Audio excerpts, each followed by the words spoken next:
Hey everyone, कैसे आप सभी। आई होप आप सभी अच्छे होंगे, अच्छे से पढ़ाई चल रही होगी। सो गाइज़, वेलकम और welcome back to the channel. इस वीडियो में हम बात करने वाले हैं, जैसे कि आप थंबनेल से समझ गए हैं, एनआरए सीईटी की न्यूज़ के बारे में बात करने वाले हैं। मेरे पास में बहुत सारे डीएम्स आए कि मैम प्लीज़ इसके बारे में बता दीजिए, पढ़ाई नहीं हो पा रही है हमसे, हम पढ़ाई को छोड़ रहे हैं, ठीक है। इस तरीके के बहुत सारे डीएम्स आए। तो फिर अभी क्या है कि मेंस का एग्जामिनेशन इनलाइन है, तो मेरे को बिल्कुल भी टाइम नहीं मिल पा रहा था कि मैं इंडिविजुअली रिस्पॉन्स कर पाऊँ। इसीलिए फिर मैंने सोचा कि एक वीडियो के थ्रू बताने की कोशिश करती हूँ मैं आपको। तो वीडियो को लास्ट तक देखना है, क्योंकि इसके मैं पॉजिटिव साइड्स भी बताऊंगी और नेगेटिव साइड्स भी आपको बताने वाली हूँ, ठीक है। तो चलिए वीडियो को स्टार्ट करते हैं। सबसे पहली चीज़ आपको पता है, थोड़ी सी चीज़ जानकारी जान लेते हैं कि ये 11 सितंबर की न्यूज़ है, जब एक कह सकते हैं कि एक छोटा सा न्यूज़ आया था न्यूज़पेपर के अंदर, दैट इज़ रिगार्डिंग दिस, ठीक। तो national recruitment agency NRA, that is basically क्या है, नेशनल रिक्रूटमेंट एजेंसी इसको कंडक्ट करवाएगा। कॉमन एलिजिबिलिटी टेस्ट है, ठीक है, सभी एग्जामिनेशंस के लिए, आईबीपीएस, एसएससी, रेलवे, सभी के लिए वो क्या होगा, ग्रुप बी और सी के लिए सेम टेस्ट होने वाला है, ठीक है। अब बात करते हैं, यहाँ पे बात आ रही थी कि नेक्स्ट ईयर होगा, यानी 2024 में मई जून में एक्सपेक्टेड है। अगर आप ध्यान से पढ़ोगे तो उसमें लिखा हुआ है दैट इज़ एक्सपेक्टेड, ठीक। उसके बाद में आता है इसका जो स्कोर्स है ना, वो वैलिड रहने वाला है 3 इयर्स के लिए, ठीक।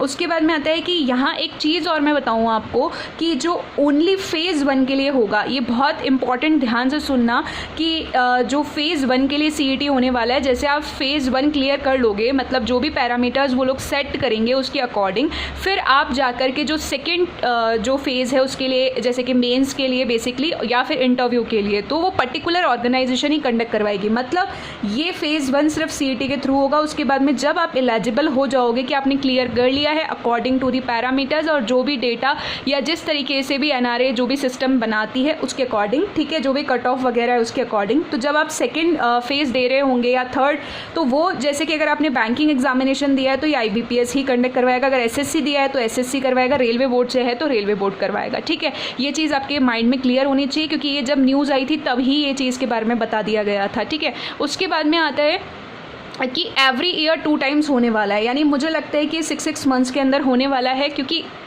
इससे कम टाइम पीरियड कोई हो नहीं सकता कि 2 टाइम्स का क्या रहेगा। तो उस हिसाब से एक्सपेक्टेड है कि 6 मंथ्स के अंदर होगा, ठीक है। अब इम्पॉर्टेंट चीज़ यहाँ पे क्या है कि पॉजिटिव साइड क्या रहने वाला है, ठीक है।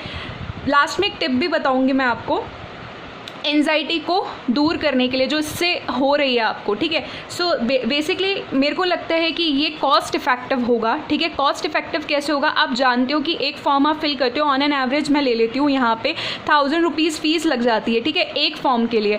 6 रिक्रूटमेंट्स करते हैं, उसके बीच बीच में और भी आते रहते हैं, तो अगर 1000 के हिसाब से हम कर लेते हैं तो बहुत ज़्यादा कॉस्ट चली जाती है। प्लस इसके अलावा एक्स्ट्रा जो हमारा रहता है, ठीक है, ट्रैवलिंग भी इंक्लूड कर लो, सारी चीज़ें इंक्लूड कर लो, तो बहुत ज़्यादा कॉस्टली पड़ जाता है, ठीक है। हमको ये चीज़ ऐसा बता रही हूँ मैं आपको। तो अब होगा क्या कि स्कोर्स 3 इयर्स तक वैलिड है, तो मतलब बार बार आपको फेज़ 1 नहीं देना पड़ेगा, ठीक है। एक बार अगर आप एलिजिबिलिटी में आ गए तो आपको बार बार नहीं देना पड़ेगा, ठीक है। और इसमें एक टर्म और था कि आप इम्प्रूव भी कर सकते हो, तो उस रिगार्डिंग में आप दूसरी बार दे सकते हो, तो उसकी फ़ीस लगेगी या नहीं लगेगी वो बाद में सारे रूल्स रेगुलेशंस आएंगे तभी क्लैरिफाई हो पाएगा, ठीक है। सो फिलहाल के लिए ये है कि अगर वो 3 इयर्स तक वैलिड हो रहे हैं, इसका मतलब एप्लीकेशन एक बार ही आपका फिल होगा, तो कहीं ना कहीं यहाँ पे कॉस्ट इफेक्टिव हो जाएगा, ठीक है। दूसरी इंपॉर्टेंट चीज़ कि मैम अभी प्रिपरेशन छोड़ देते हैं, जो भी अभी स्टार्टिंग में लगे हुए हैं कि अब इस ईयर से हम लोग बैंक की तरफ, एसएससी की तरफ या रेलवे एग्ज़ाम्स की तरफ जाएंगे, तो वो लोग ये सोच रहे हैं कि एक बार ये रिक्रूटमेंट हो जाए या नेक्स्ट टाइम ये प्रोसेस स्टार्ट हो जाए, फिर ये प्रॉपरली चीज़ें जानने के बाद में स्टार्ट करेंगे। दैट इज़ कम्प्लीटली रॉन्ग, ठीक है, क्योंकि रीजनिंग आपका सेम रहेगा, इंग्लिश या हिंदी जो भी सब्जेक्ट है वो सेम रहेगा, करंट अफेयर्स में कोई बदलाव नहीं आने वाला है, ठीक है। उसके अलावा अपने पास रहता है कंप्यूटर, आता है क्वांट, आता है। देखो जो फ़र्क आएगा ना वो सिर्फ और सिर्फ अपना लेवल का आ सकता है, ठीक है। सो पहली चीज़ तो अपनी चीज़ें तो वही रहेंगी ना, सब्जेक्ट कोई ऐसा नहीं डाल देंगे उसके अंदर जो आज तक आपने पढ़ाई नहीं हो, ठीक है, ऐसा कुछ नहीं होगा। तो प्लीज़ आप अपनी प्रिपरेशन को कंटिन्यू रख सकते हो। लेकिन हाँ, इसका एक छोटा सा नेगेटिव साइड ये है कि देखो एसएससी भी आ रहा है, फिर इसमें बैंक भी आ रहा है, फिर रेलवे बोर्ड भी आ रहा है, तो रेलवे वगैरह में, एसएससी वगैरह में आपको पता है जनरल अवेयरनेस के अंदर साइंस भी आ जाएगा, जैसे बैंकिंग का कॉम्प्रिहेंशन कॉम्प्रीहेंशन पार्ट थोड़ा कम हो जाएगा। तो एसएससी वालों को जैसे हम ये बोल सकते हैं कि एसएससी वालों को इंग्लिश काफ़ी वैसे ईजी होती है, बट बैंक के हिसाब से कंपेयर करें तो कॉम्प्रीहेंशन पार्ट में होता है। तो इस तरीके से जो है ना फिर एसएससी के अंदर अपना एडवांस मैथ्स होता है। तो हो सकता है कि कॉमन एलिजिबिलिटी टेस्ट इसका नाम रखा गया है, तो ये थोड़े से जो है ना सिलेबस ऊपर नीचे कर दे। प्लस ये एक थोड़ा सा ये रहेगा कि अगर साइंस वगैरह भी आएगी तो जैसे अगर आप बैंक के लिए कर रहे हो तो आपको थोड़ा पढ़ना पड़ेगा एक्स्ट्रा, ठीक है। या फिर अगर आप एसएससी से हो तो कॉम्प्रीहेंशन पार्ट पे थोड़ा ज़्यादा ध्यान देना पड़ेगा। इस तरीके से कहने का मेरा मतलब है। तो वो एक नेगेटिव साइड रहेगा, बट अब ये भी इतना नेगेटिव तभी हम देख सकेंगे कि क्या रहेगा क्या नहीं रहेगा, क्योंकि देखो सिलेबस अभी तक आया नहीं है।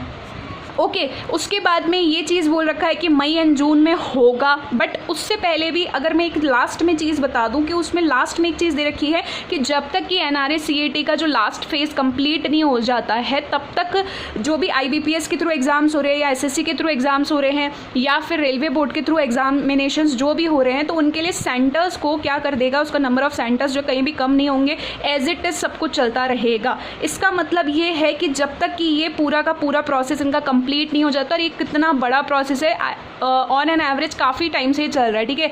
तो लगभग मुझे लगता है कि 1-1.5 साल से ऊपर हो चुका है इस न्यूज़ को आए हुए। तो ये प्रोसेस बहुत बड़ा होता है, इसको कंप्लीट होने में भी टाइम लगेगा, ठीक है। सो इम्पॉर्टेंट एक चीज़ में ये ध्यान रखो कि पास्ट का कुछ मत सोचो, फ्यूचर पे अभी ध्यान मत दो, क्योंकि आपके पास में हाथ में सिर्फ प्रेजेंट है। एक बात याद रखो कि अभी अपने एलआईसी के एग्जामिनेशंस हो गए, फिर उसके बाद में बीओआई का पीओ का एग्जामिनेशन हो गया, फिर अपने आरआरबी पीओ इवन मेंस तक हो चुका है, फिर एसबीआई के रिक्रूटमेंट आ चुके हैं, पीओ ऑनलाइन इनलाइन है, मतलब पीओ की डेट्स भी बस आने वाली होगी, क्लर्क होने वाला है 16 तारीख को। तो आप ये सोचो कि इस साल कुछ भी नहीं होने वाला। तो अगर आप अभी ऐसा फोकस करके कर लोगे कि अभी मेरे को जॉब लेनी ही है इस टाइम पे, ठीक है, सो बहुत अच्छे चांसेस है आपके पास में, ठीक है। तो किसी भी चीज़ से आपको घबराने की ज़रूरत नहीं है, ना ही एंजाइटी लेने की ज़रूरत है। इतना ज़्यादा आप एंजाइटी ले लोगे तो जो अपॉर्चुनिटीज़ आपके हाथ में है ना वो भी आप मिस कर दोगे, ठीक है। हम अपना सिर्फ बेस्ट दे सकते हैं, मैंने कई बार आपको बताया है, ठीक है। अब आगे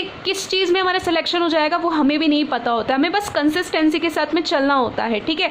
और अपनी मिस्टेक्स को इम्प्रूव करते हुए, यानी मिस्टेक्स के सोल्यूशंस को इम्प्रूव करते हुए चलना होता है, ठीक है। तो सिर्फ और सिर्फ अपने इस वीडियो के बाद में आपके पूरे डाउट क्लियर हो चुके होंगे अगर आपने यहाँ तक वीडियो देखा है तो, ठीक है। सो प्लीज़ मेरी रिक्वेस्ट है कि अभी जो भी एग्जामिनेशन है प्री या मेंस का, उस पर फोकस कीजिए। तो वीडियो इन्फॉर्मेटिव लगा है तो ज़्यादा से ज़्यादा ज़रूर शेयर कीजिएगा। अगर अभी तक सब्सक्राइब नहीं किया चैनल को तो सब्सक्राइब कर लेना, ठीक है। Till then take care, bye bye, all the very best. अच्छे से पढ़ाई कीजिएगा एंड कोई भी डाउट हो तो प्लीज़ कमेंट कीजिएगा। As soon as possible I will reply. All the very best.